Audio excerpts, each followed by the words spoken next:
Hey You good Jimmy, hope now? you're doing. Hey Jimmy, hope you're doing well. Good to see you. I was wondering, did you decide to put a social justice message on the back of the jersey? And if so, what was the selection? I have decided not to.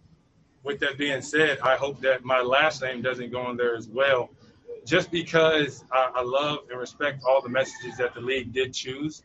But for me, I felt like with no message, with no name, it's going back to like who I was. And if I wasn't who I was today, I'm no different than anybody else of color. And I want that to be my message in the sense that just because I'm an NBA player, everybody has the same right no matter what.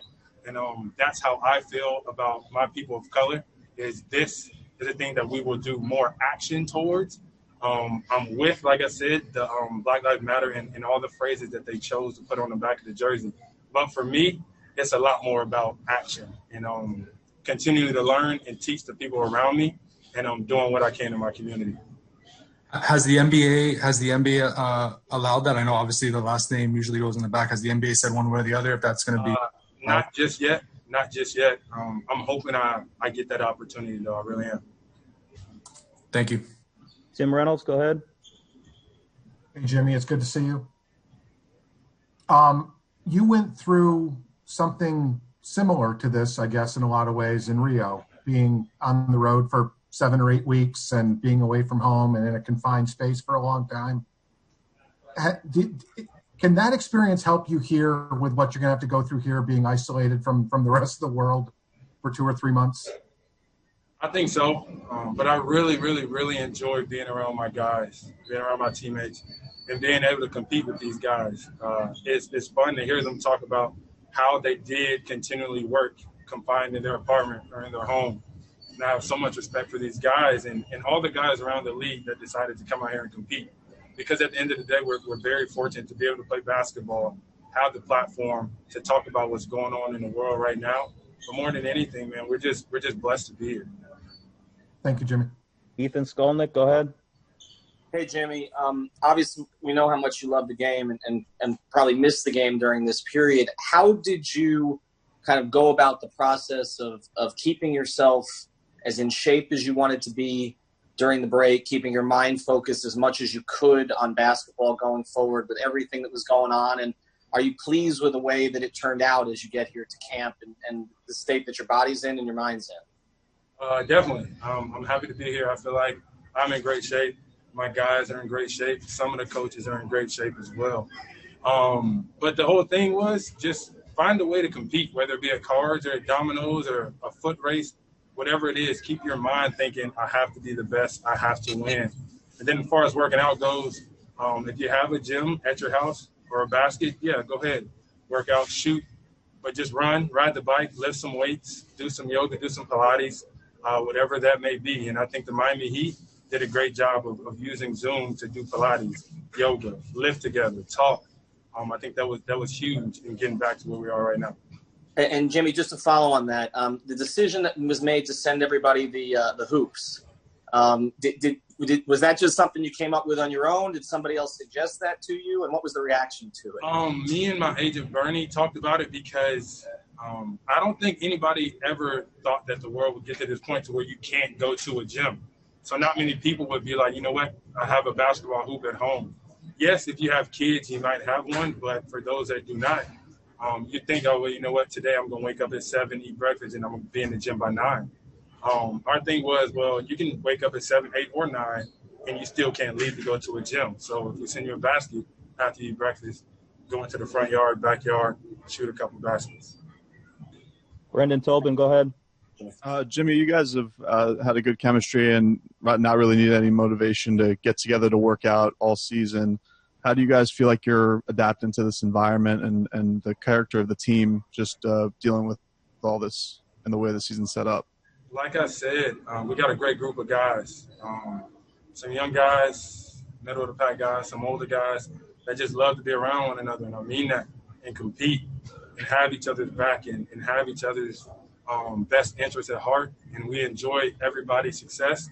And I think that's going to be key. There's no home court advantage. There's no fans. There's no crowd like that. It's all about who's going out there, who's competing the hardest, who wants it more. And like Coach Spo always says, it's the Hunger Games. It's going to be a dog-eat-dog world in here. Ira Winderman, go ahead. Jimmy, it's Ira. How you doing? I don't know if the league did this intentionally to sort of boost ratings or whatever, but you got 2 shots against the Indiana Pacers coming up. And we all remember that locker room in Indy the last time we were there. Is that to be continued? You, TJ Warren, was that just in the moment? What's it like to see the Pacers twice in those seeding games? And it's a basketball game to me. I'm pretty sure you can't see the smile that's on my face. So, look, I'm happy to compete against anybody, anywhere. But, they're a very, very, very good team. But I'm taking the Miami Heat twice. And did you sort of notice right away when they set you up twice against the Pacers, considering the uniqueness of that matchup, that you'll get them in 2 of your final 3 games in the seeding games? No, I wasn't paying attention to it. I didn't even think of it like that, to tell you the truth. Obviously, the world's going to take it for what the world wants to take it for. My teammates always got some jokes to throw out there. I'm sure you do as well. But I'm going to go out there and be the best version of me. Thanks, Jimmy. Tim Reynolds, go ahead. Jimmy, I want to go back to your social justice message and the thinking behind that. Did you consider not coming to Disney? Did you consider making that sort of statement as well? Without a doubt, yes. But I think that a lot of decisions went into that. Like being away from your family it's hard. What's going on in the world right now, it's hard. But being here is also hard. Like it's not easy for anybody. But we get the opportunity to talk amongst each other, learn about each other and everybody's stories that's here. And knowing that we're all in this together, we're all in this for the greater good. And I can tell you that everybody here is with the equality because it's real and it needs to happen. There's just got to be more action behind it. I think a lot of people are talking, but we definitely got to put more action behind it. What does it mean to you, Jimmy, that so many of the coaches, and we all know that there's a lot of white coaches in this league, so many of the coaches are saying, this is incredibly important to us too. They're trying to learn more about Black history. They're trying to align themselves with like the Equal Justice Initiative and things like that. What does that mean to you that the coaches in this league have said this matters to us too? It means a lot. I mean, when you look up and down each and every roster, a lot of these players are people of color. So you need to learn about their history, their heritage, what's been going on for years on top of years. So you have to understand our pain and what we could be going through or what our family could be going through just to be able to relate, not knowing that you can ever fully understand it, but just to be able to relate whenever you see somebody in there like, man, I can't believe what's going on right now. You get a glimpse and you get to understand it. Thank you, Jimmy. Shannon Irish from Heat TV. Hi, Jimmy. To kind of follow up with that, can you tell me about the town hall meeting that the team had on Juneteenth and how powerful it was for you guys to all get together and to really be open and vulnerable for Heat Nation to experience that moment with you guys? I think it's important to let everybody know that we're regular human beings like everybody else. And the same stuff that everybody's going through right now in the world, we've dealt with before. It may not have been yesterday, but maybe it was 10 years ago. Who knows? And for everybody to see how human we really are and we hurt just like everybody else, and we have to deal with this just like everybody else, it's real. And I feel like that town hall for us, it opened everybody's eyes, not just ours as a team, but everybody that was watching. Thank you. David Ramil, go ahead. Hey, Jimmy, aside from everything that you do on the court, how do you see your role changing under these unusual circumstances as one of the most vocal leaders on the floor, on and off the floor, and one of the veteran players on this team? I don't see it changing much. Keep being the individual that I am, helping in any way that I can. That's on the floor and off the floor.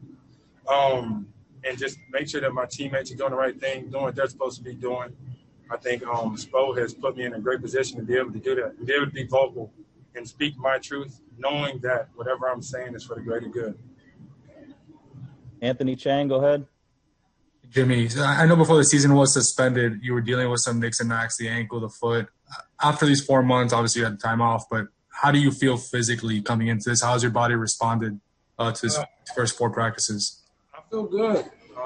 I've been preparing extremely well in this time off. Me and my trainers have been doing a good job of keeping my body intact, lifting the way I'm supposed to be lifting, running, training the way I'm supposed to be doing that. I feel good. So knock on wood, I keep feeling this way. Alex Toledo, go ahead. Hey, Jimmy, wanted to ask, how good is it to have Tyler and Myers back in the fold? And how do you feel now after these few days of practice going into the restart when you're going to have everyone back and the depth of the team in general? Well, I barely heard you, but I heard Myers and T. And it's great to have those guys back. They're key in what we're trying to do here, and that's win the championship, obviously. But their energy, how well they can shoot the ball, pass it, defend, they're keeping everybody on their heels, man. And I'm glad that these guys get back to doing what they love. And part of that's been around the group of guys that we have. So I'm extremely, extremely excited to have them back. Thanks for watching ESPN on YouTube. For live streaming sports and premium content, subscribe to ESPN+.